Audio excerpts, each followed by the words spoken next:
तो मेरे प्यारे बच्चों, तो मैंने कहा था यार मैं पूरा ह्यूमन रिप्रोडक्शन की सीरीज लेके आऊंगी, तो उसका है आज पार्ट 3। जैसे कि हम लोग ने पहले मेल रिप्रोडक्टिव सिस्टम करा, उससे पहले हम लोग ने करा कि एक इंट्रोडक्शन देखा ह्यूमन रिप्रोडक्शन पे। आज हम लोग का तीसरा पार्ट है जिसमें हम लोग करने वाले हैं फीमेल रिप्रोडक्टिव सिस्टम। स्टार्ट करने जा रहे हैं फीमेल रिप्रोडक्टिव सिस्टम। ये भी बिल्कुल मेल रिप्रोडक्टिव सिस्टम की तरह है, जैसे कि वो दो हिस्सों में डिवाइडेड था, ये भी दो हिस्सों में डिवाइडेड है, प्राइमरी सेक्स ऑर्गन और सेकेंडरी सेक्स ऑर्गन। आओ फटाफट से देखते हैं प्राइमरी सेक्स ऑर्गन में क्या है। प्राइमरी सेक्स ऑर्गन में हमारी ओवरीज आती है जो कि पेयर्ड फॉर्म में मौजूद है।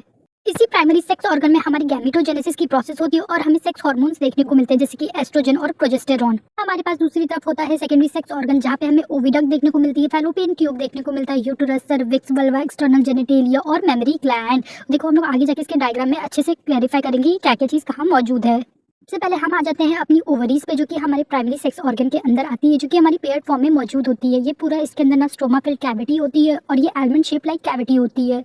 ओवरीज भी हमारी पेरिफेरल और मेडुला में डिवाइड होती है। पेरिफेरल में हमारे आ जाता है कॉर्टेक्स फॉलिकल्स, जिसमें हमारे फॉलिकल्स ग्रो करेंगे। उसके बाद मेडुला आ जाता है, मेडुला में हमारे कनेक्टिव टिश्यूज, लिगामेंट्स और ब्लड वेसल्स देखने को हमें मिलती है। अब बच्चों एकदम इजी कॉन्सेप्ट से यहाँ पे समझते, मैंने ना एकदम फ्लो चार्ट में लिख रखा है। तो सबसे पहले क्या होगा कि प्राइमरी फॉलिकल जो होते हैं ना, वो हमारे सेकेंडरी फॉलिकल में बनेंगे। सेकेंडरी फॉलिकल आगे जाके टर्शरी फॉलिकल बनाएंगे और टर्शरी फॉलिकल आगे जाके मेच्योर ग्राफिन फॉलिकल बनाएंगे, जो कि मेच्योर होने पर ओव्यूलेशन करवा देते हैं। बाकी जो पीछे बॉडी बच जाती है, कॉर्पस ल्यूटियम कहते हैं, जो कि येलो बॉडी, कॉर्पस मतलब बॉडी होती है और ल्यूटियम मतलब येलो होता है, तो येलो बॉडी बचती है और वही आगे जाके कॉर्पस एल्बिकन्स बना लेती है, मतलब व्हाइट बॉडी बना लेती है।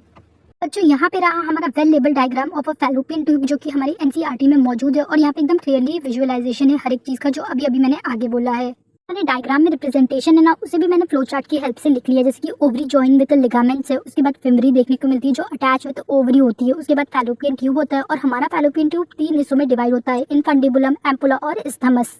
हमारी फीमेल फैलोपियन ट्यूब का एम्पुला ऐसा जंक्शन है जहाँ पे हमारी फर्टिलाइजेशन होती है, जो कि आगे जाके यूटेराइन कैविटी में खुलती है, जिससे हम यूटेरस, हिस्टेरा, वूम भी कहते हैं। यही हमारी साइट ऑफ इम्प्लांटेशन भी होती है। यूटेराइन कैविटी के ऊपर हमें ना यूटेराइन फंडस देखने को मिलता है, फिर उसके नीचे सर्विक्स होता है, सर्विकल कैनॉल होती है और वेजाइना होता है। ये सर्विक्स, सर्विकल कैनॉल और वेजाइना मिलके ही साइट ऑफ बर्थ कैनॉल बनाती है।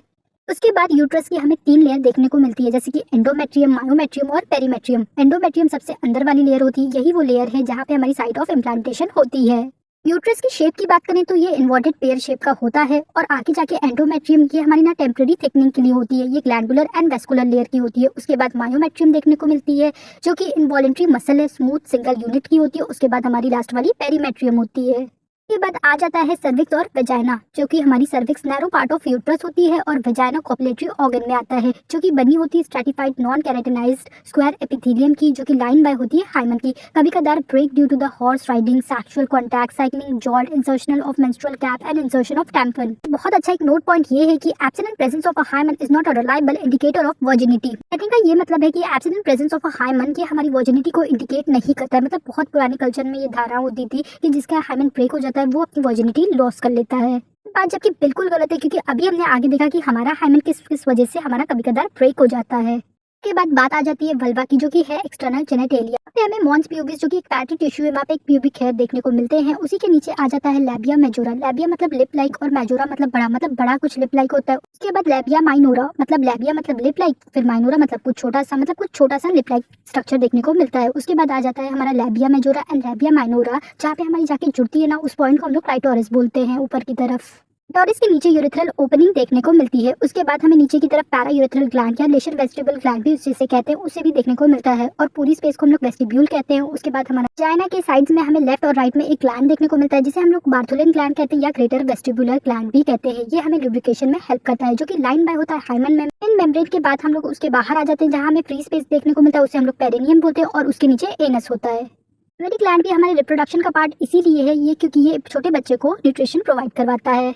ग्लैंड ना ये हमारे मेल के बॉडी पार्ट में भी होता है एज वेल एज फीमेल के बॉडी पार्ट में भी होता है, पर है ना ये मेल के बॉडी पार्ट में एकदम वेस्टिजियल ऑर्गन है, मतलब इसका कोई काम नहीं है। लेकिन फीमेल के बॉडी पार्ट में इसका काम है, क्योंकि यहीं पे मिल्क बनता है, जो कि बच्चे को आगे जाकर न्यूट्रिशन प्रोवाइड करता है। वुमेन्स के थोरैसिक प्रोमिनेंस में होता है, जैसे काउ बफेलोज में ये एब्डोमेन में होता है और ये मॉडिफाइड होता है स्वेट ग्लैंड का। फॉर्मेशन ऑफ अ मिल्क हमारे प्रोलैक्टिन हार्मोन से बनता है, वही rejection of a milk oxytocin hormone की वजह से होता है। जो एनसीईआरटी में डायग्राम में रिप्रेजेंट किया गया है, यहाँ मैंने फ्लो चार्ट की हेल्प से उसे रिप्रेजेंट करने की कोशिश करी है। जैसे कि सबसे पहले पीछे हमें रिब्स देखने को मिलता है या रिब्स दिखाई गई है, उसके बाद मसल्स बिटवीन रिब्स दिखाई गई है, मैक्रोलैरिस मेजर दिखाई गया है, जो कि एक मसल्स है, फैट से बना होता है, मेमोरी लोब हमारे 15 से 20 होते हैं। ग्लैंड में ऊपर की तरफ हमें फैटी टिश्यू देखने को मिलता है, उसके बाद मेमोरी लोब जो कि 15 से 20 मौजूद है। उसके बाद मेमोरी एल्वियोलस में ही हमारे मिल्क का फॉर्मेशन होता है, जो आगे जाके मेमोरी डक्ट में खुलता है। मैमरी डक्ट आगे जाके एम्पुला में खुलता है, फिर एम्पुला आगे जाके लैक्टिफेरस डक्ट में खुलता है, फिर हमें ब्लैकिश जैसा कुछ देखने को मिलता है, वो एड्यूला है और आगे जाके निप्पल है। होपफुली विश बच्चों कि आपको मेरा पढ़ाया हुआ लेक्चर समझ में आ रहा है और कैसा लग रहा है मुझे कमेंट सेक्शन में बताना। बाकी मेरी सीरीज में मेरे साथ बने रहो। इसी के साथ लाइक शेयर एंड सब्सक्राइब कर दो, जिसको हेल्पफुल लगे उसे शेयर भी कर दो। बाय मेरे प्यारे बच्चों।